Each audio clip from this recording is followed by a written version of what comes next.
So I've been thinking a lot about something lately, and from the outside it looks like a good problem to have, but in reality it feels like something that I once loved has turned against me.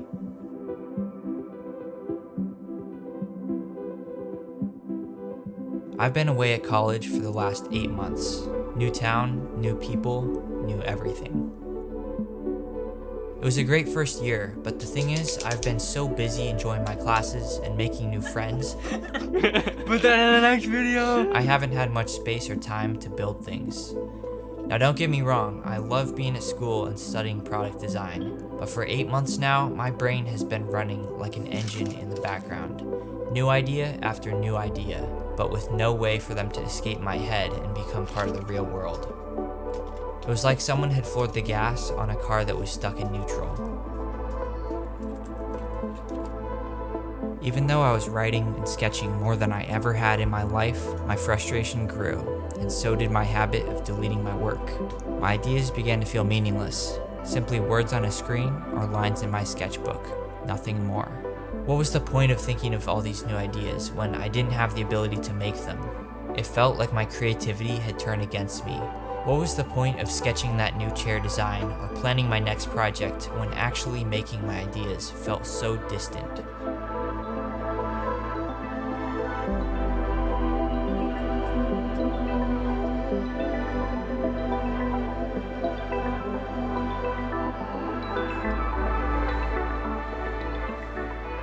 I struggled to fall asleep because I couldn't stop thinking through all my new ideas.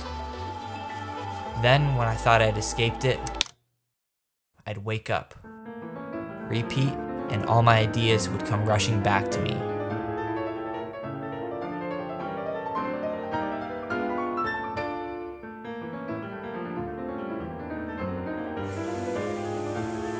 My mind was slowly reaching capacity. Now it was overflowing. I had to use my hands to make something. I needed to empty the full cup that was my mind. I failed to realize that this year of studying design in an academic setting had taught me so many new skills that have made me a better designer, like sketching and developing my ideas. Time works in a funny way. It wasn't long after I'd started to feel overwhelmed by my ideas that the summer was here once again, and that meant I could return home to the driveway where I've made stuff my entire life. With so many ideas for things to build, I thought maybe I should tackle something I've always wanted to make: a chair. Up until now, it seemed too intimidating, all the joinery and angles, let alone actually making it comfortable. I've had this design in my head for months now, and it's evolved quite a bit since the first sketch, but after much deliberation, I eventually landed on this natural form because I wanted it to match the stool that I made back in the winter.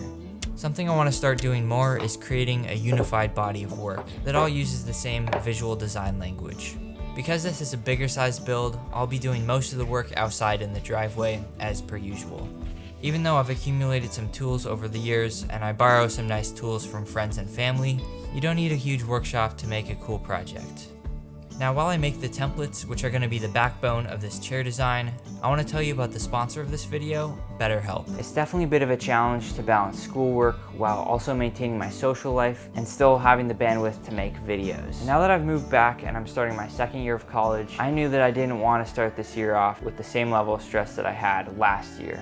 BetterHelp is an online platform that makes finding a therapist very easy. Since this school year started, I've been meeting with a therapist to find some ways to manage everything that I have going on. All I had to do was fill out a couple questions about myself, and I was matched with a professional therapist within just a couple of days of signing up. I matched with a guy named Will, and he's been super helpful talking through any challenges or stress that I encounter. BetterHelp's mission is to make therapy more affordable, so don't worry, you'll still be able to buy those nice materials for your projects. The nice thing is that if you don't feel like your therapist is a great match for you, BetterHelp makes it super easy for you to switch to a new therapist without having to pay any extra or worry about your insurance or who's in your network. I know from personal experience that life can get a little stressful at times, so if you feel like you could use a little extra support here and there, consider trying therapy with BetterHelp. You can either click the link in the description or visit betterhelp.com/makewithmiles. Clicking that link not only helps support my channel,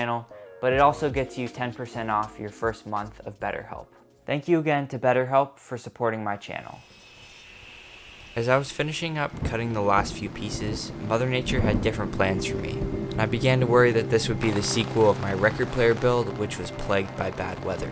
Well, this certainly isn't ideal. I've decided to take a break from working a bit. I'm a little worried because my tent frame is completely metal. I don't really want to take the chance there. I guess this is just one of the features of working in your driveway.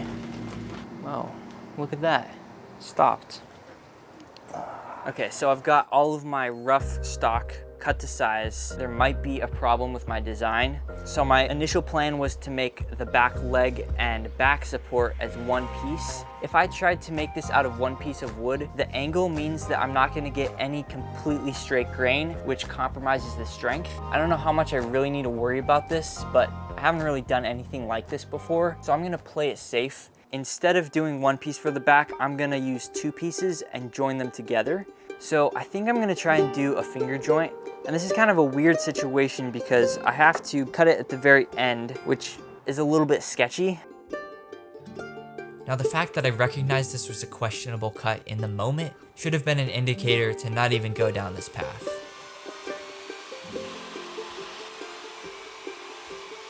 Not only was the blade burning the hard maple, but it was quite challenging to position it completely perpendicular to the sled. In the moment, it looked promising. I think it worked pretty well. But I would soon realize just how much precision the setup lacked. Okay, so I don't think this is gonna work.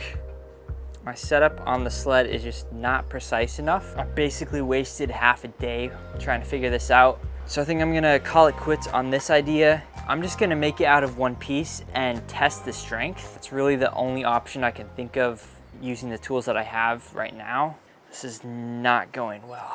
When things go awry, sometimes the best course of action is to work on something completely different. So I attached one of the templates with some blue tape and CA glue and got to work with this template routing bit. After some gnarly handheld passes with the router, I remember the tiny router table that was hiding in the garage, so I got it out and attached the router. This felt much safer and allowed me more control moving around the workpiece. I've been meaning to design some apparel for a while now. I just released these 2 t-shirts, so if you want to support what I do and rock a cool design shirt, make sure to go click the link in the description. Thank you guys for the support, it really means a lot. After routing the last remaining pieces, I realized I could only put off making the back legs for so long. So after buying some more maple lumber, I cut and routed the shape of the leg with the template.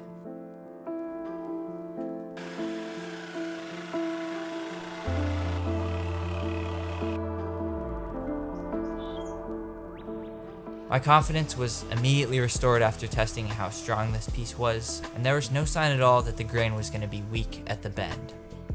Something that is a big part of woodworking is tradition, and following the practices that have been used for hundreds of years. This could be joinery, grain direction, or choosing the tool for the job. I'm the kind of person who likes to try things my own way, for better or for worse. I think that I have a somewhat hybrid approach to the craft that works best with my thought process. There's definitely a lot to learn and enjoy from traditional woodworking, but following conventions in some cases can be very limiting when it comes to design.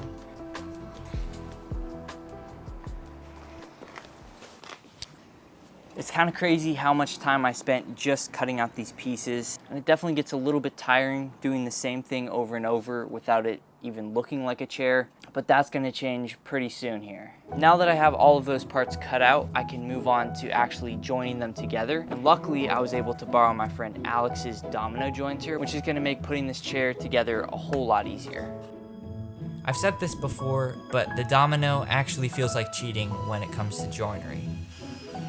Of course, you can achieve a similar result by drilling holes and joining the 2 pieces together with dowels, but the domino is just so much faster, and using it on this project has me seriously considering buying one for myself.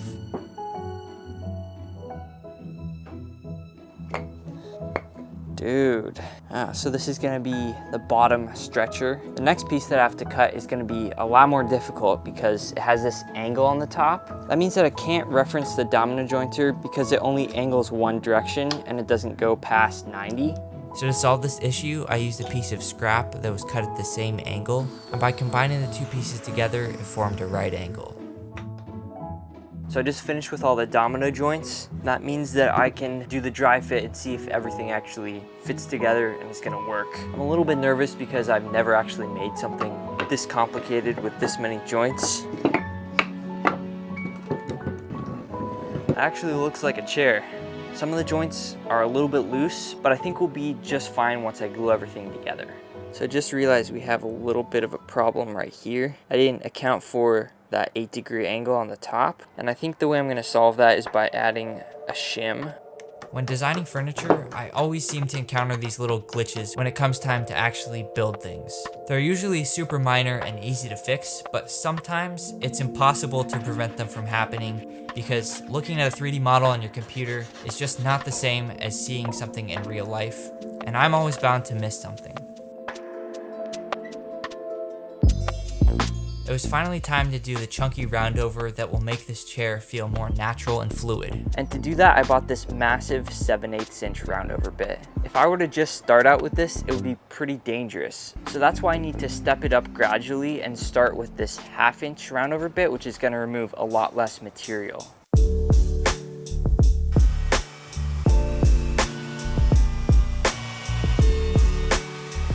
All right, so the time has come to do the slightly scary part. I'm gonna try and use the router handheld using the big bit.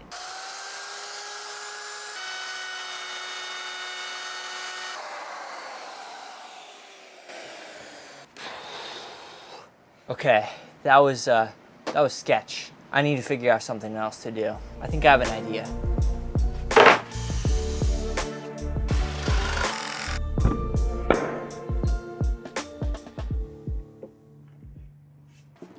Oh yeah, that is definitely gonna work.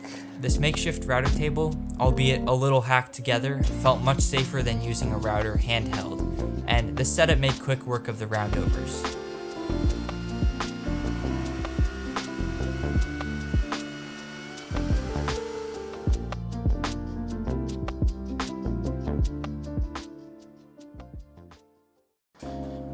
Breakfast break. This is going surprisingly well. I did kind of mess up right here, and the router took a little chunk out of this part, which is not good. But I think if I cut off a little bit of this afterwards, I'll be completely fine. Now before I could start assembling the chair, I needed to drill some holes for the bolts that will fasten the seat to the frame. I used a gouge to shape the parts of the legs that the router physically couldn't reach. And after many hours of work, I had laying in front of me all the pieces for making the frame of this chair.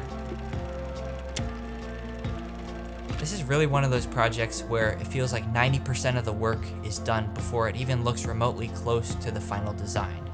It can be frustrating because you work on something for days on end, but it feels like you aren't making progress until the assembly stage. Despite the beginning phase feeling laborious, it was a good test of patience, which is something that's harder to come by these days. That was pretty stressful. So what happened was the glue started drying really fast because of how hot it is. It's actually 94 degrees right now. I think I got it clamped up all right. Might have a couple gaps because the glue started drying really fast. As the day drew to a close, I felt satisfied knowing that the two main assemblies of this chair were glued and clamped up.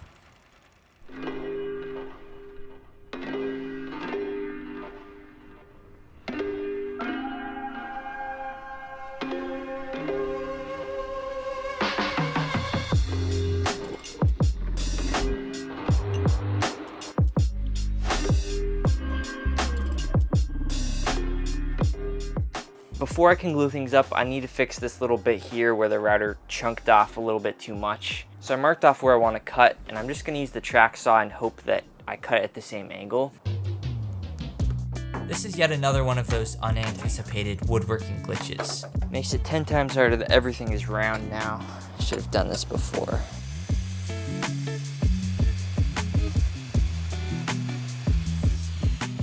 And it can be rewarding to problem solve on the fly like this. That is, if things work out your way. Sweet.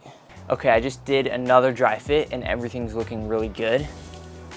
So that means it's time to do the final glue up. I'm gonna be very methodical about this because I don't want any misalignment when I glue this up. I'm gonna start by gluing in these dominoes here. Whoa, that was a bit much. That's what we have towels for. Big glue-ups like this are a type of problem solving I don't enjoy. Damn, bruh. There are always more problems than solving. Oh, why is it always so messy? Stand it up. Gotta throw some clamps on here. I've got these little guys I'm going to glue on here. But luckily I prepared ahead a little and made these curved clamping blocks that allowed me to throw some clamps on an otherwise unclampable surface. Okay, I think we're good.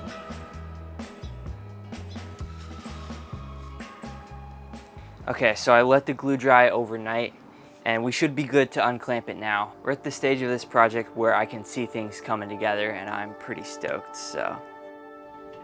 You're a wizard, Harry.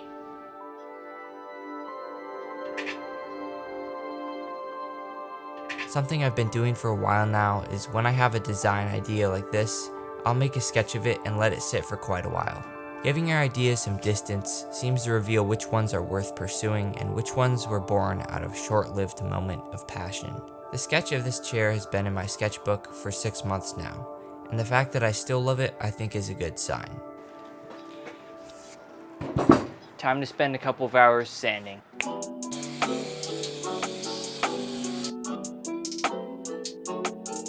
I'm in the big leagues, told her don't miss me. Ballin' like Houston, ayy, feeling like Whitney. I need a bag, bruh, send it through quickly. I'm making his dog, like I'm in a big. Okay, so I'm gonna use this cardboard to do a little bit of prototyping and make a couple versions of the seat. Told him that I gotta go, dog. I'm riding a road. So I like the back on the render that I did, so I'm gonna try and use that as a reference. I think that I'm back in my bag now, so I need that go, y'all. Got hits when he throwing the fastball. Just too quick for it. I don't know if I like it. Something's a little off. I wonder if these parts right here come in too far. I have an idea. I'm pretty happy with how it looks in my original sketch, so if I can make it similar to this, I might be on the right track. I'm 6 foot, but with the money stepping, I'm 10 too much that I've been through. Let's do a quick comparison between version 2 and version 1. I don't know about either one, so I think the sweet spot is somewhere in between the two. If you don't speak, then you won't get spoken to. People only see you when you up, then they notice you. Trying to be a legend, create lines is quotable. Only the real shall last, and I only know a few. People when they feelings always acting emotional. Ain't about a check, then it ain't negotiable. Gotta show respect to the people that's posting you. Soon to be on posters posted up like the older dudes. Now we aging like fine wine. How we supposed to do? Peep the shade on the timelines. I've got my seat and my back, and boy are these things heavy. We're gonna deal with that problem in a second though. The stool that I designed has a contour on the seat. Not only does that make it a little bit more comfortable, but it also adds some visual depth and makes it look a little bit more organic, which is what we're going for. I'm gonna start out by contouring the seat, and hopefully that'll also cut down on the weight. Now because I've never made a chair before, I had to base the seat shape off of all the chairs that I've sat in the past.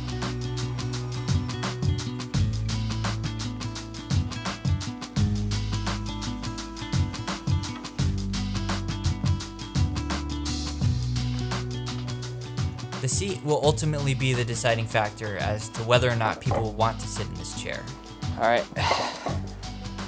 Ooh, I like that. And as luck would have it, it turned out to be pretty comfortable.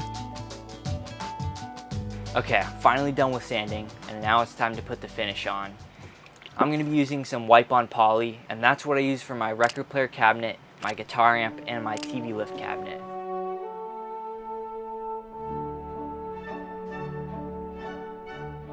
As I wiped on the finish and began to see the wood take on a golden luster, I thought back to the school year when this was just a drawing in my sketchbook.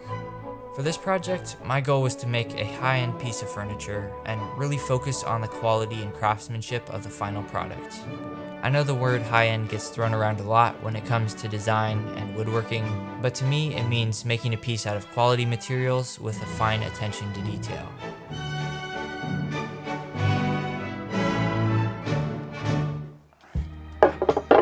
It's time to attach the seat in the back, and for the stool that I made, I used some big wood screws. That proved to be not the most professional looking option, so in this case, I'm gonna use some threaded inserts so that I can use some 1/4-20 bolts.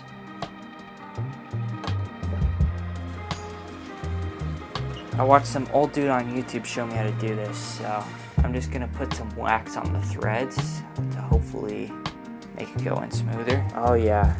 I mean, old people usually know what they're talking about. I gotta give it to them.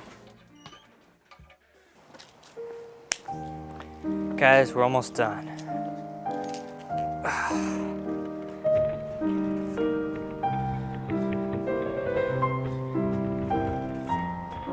This is like the last step of this build.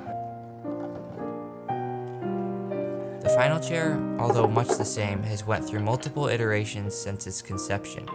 Ideas can change a lot, and that's a good thing.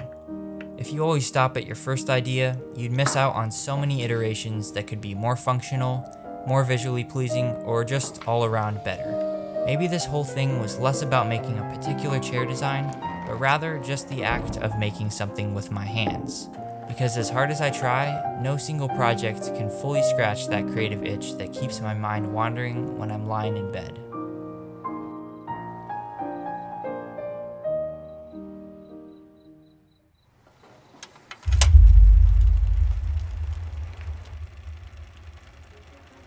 Although I've come to the conclusion that there's no escaping the torrent of new ideas, the act of simply chipping away at them provides a feeling of constant forward progression that's quite freeing.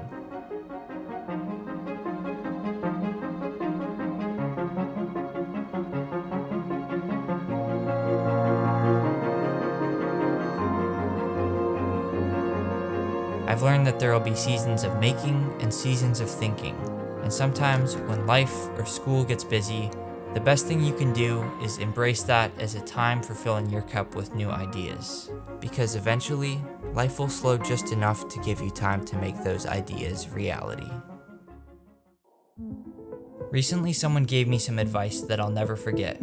Creativity is like a horse in your mind, and you have to get to know it well, learn how it works, and eventually master the act of riding it. If you don't learn to harness this power, it will end up controlling you.